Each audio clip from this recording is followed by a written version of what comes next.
हाँ, तो हमारे प्रिय छात्र छात्राओं, आप लोग कैसे हैं? हमें उम्मीद है कि आप लोग अच्छे हुए होंगे और आपकी तैयारी अच्छे से ही चलती होगी और आप क्लास 12th की तैयारी कर रहे हैं।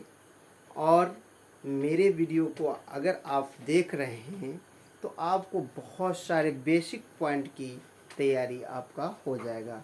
तो आइए, मैं शंकर सर आपका कुछ कोऑपरेट करने आया हूँ क्लास 12 का ज्योग्राफी को लेकर के। चैप्टर नंबर 5 है प्राथमिक क्रियाएं। प्राथमिक क्रियाएं का मतलब होता है कृषि से संबंधित, द्वितीय क्रियाएं होता है उद्योग से संबंधित। तो आइए, कौन सा खाद्य फसल है? तो खाद्य फसल जो खाने वाला फसल है। तो आइए, धान, गेहूं, मक्का, ईटीसी कर दीजिए, इत्यादि इत्यादि। कौन सा भूवर्ग यानी कि भू संवर्ग नहीं है? सीमांत, याद रखिएगा, सीमांत भूमि, सीमांत भूमि। अब आइए, खट्टे रसदार फसलों की कृषि संबंधित है भूमध्य सागर से, भूमध्य सागरीय कृषि।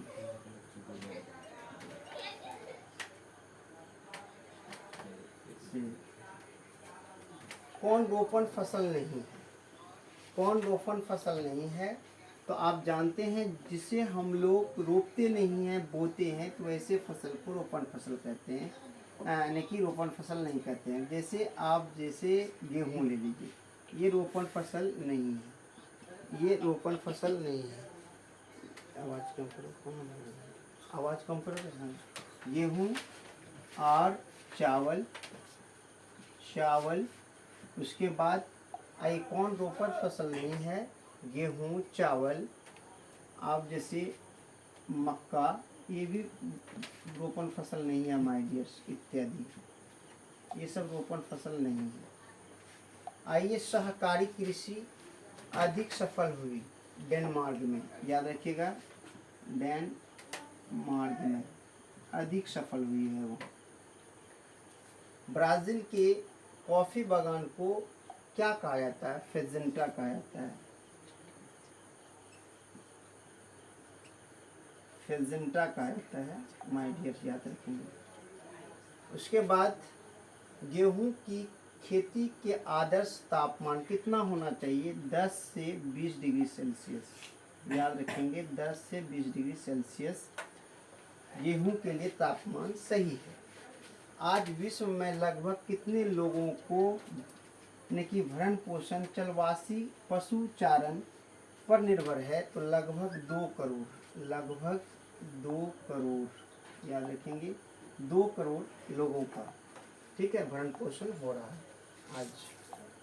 चावल की खेती संबंधित है, तो याद रखेंगे, चावल की खेती जो है गहन कृषि से संबंधित है, गहन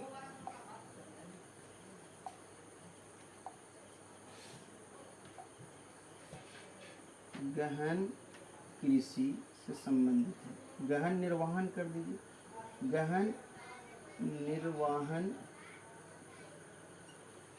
से संबंधित है, याद रखेंगे, गहन निर्वहन से संबंधित।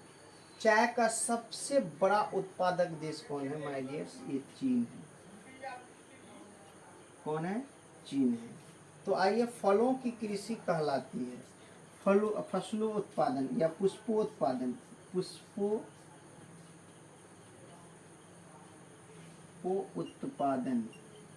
पुष्प मतलब होता है फूल, उत्पादन मतलब उत्पादन करना, तो पुष्पो उत्पादन। रबर किस प्रकार की कृषि का उपज है? तो ये रबर क्या है, किस प्रकार की कृषि का उपज है? तो आप ये भूमध्य रेखीय कृषि है, और या इसको आप कह सकते हैं रोपण कृषि। कैसा? रबर किस प्रकार की कृषि का उपज है? तो रोपण कृषि का। किसका? रोपण कृषि का, या भूमध्य की रेखीय कृषि भी कह सकते हैं। अंगूर की खेती को क्या कहा जाता है? वीटी कल्चर कहा जाता है, वीटी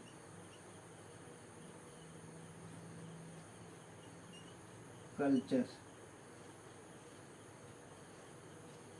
विटीकल्चर, याद रखेंगे विटीकल्चर।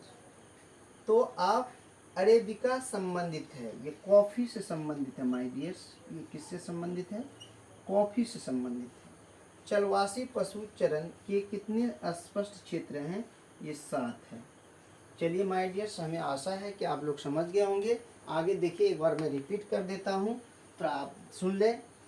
तो कौन सी खाद्य फसल है? तो खाद्य फसल धान है, गेहूं है, मक्का है। ये कौन सा भू वर्ग संवर्ग नहीं है, भू उपयोग संवर्ग नहीं है? तो सीमांत भूमि जो है भू उपयोग संवर्ग नहीं है। खट्टे रसदार फलों की कृषि संबंधित है, भूमध्य सागरीय कृषि से है। और चलिए, कौन रोपण फसल नहीं है? तो गेहूं, चावल, मक्का, ये सब रोपण फसल नहीं है। सहकारी कृषि अधिक सफल रही है, डेनमार्क में सफल रही है। ब्राजील के कॉफी बागान को क्या कहा जाता है? फेजेंटा कहा जाता है। गेहूं की खेती के आदर्श तापमान कितना होना चाहिए?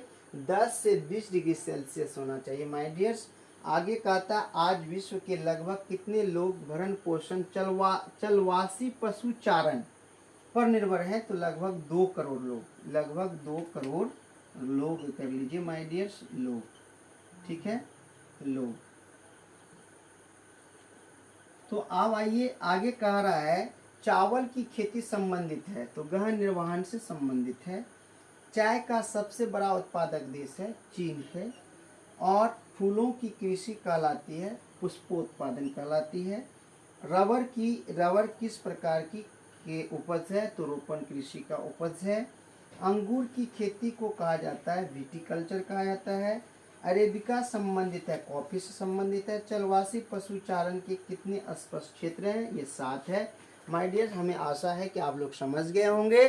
तो यदि समझ में कहीं दिक्कत हो तो कमेंट सेशन में कमेंट करेंगे, और मेरे वीडियो को समय निकाल करके 15 से 20 मिनट जरूर पर डे देखेंगे। और आपको इंटर क्लास की वीडियो मेरा 7 बजे अपलोड होता है, आप जरूर देखेंगे माय डियर्स। इसी के साथ मैं अपनी वाणी को विराम देता हूँ। जय हिंद, जय भारत।